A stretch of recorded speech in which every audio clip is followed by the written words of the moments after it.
kukunin ko lahat ng detalye na meron ng ating mga mambabatas na nag-report at nag-ulat.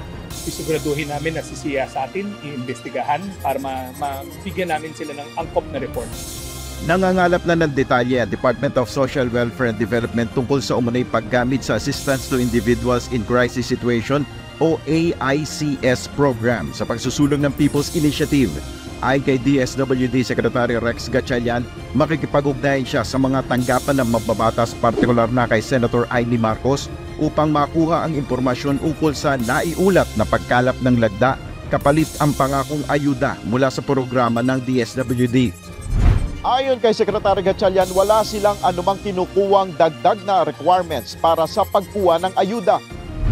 Hindi ho kami humihingi ng karagdagan pang mga requirements katulad ng paglahok sa iba't ibang mga programa or iba't ibang inisyatibo.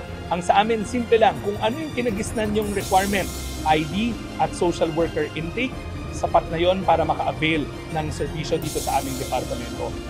Naninindigan ng DSWD Chief na wala silang kinalaman sa anumang hakbang upang isulong ang Charter Change o CHACHA. Una lang inihayag ng ilang mambabatas na may mga ulat na signature campaign ukol sa isinusulong na petisyon upang maamyendahan ang 1987 Constitution. Hinihikayat umano ang mga nasa komunidad na lumagda dito kapalit ng financial assistance mula sa DSWD. Nel Maribuho, UNTV News and Rescue. Diyos ang aming sandigan, serbisyo publiko ang aming pinahalagahan.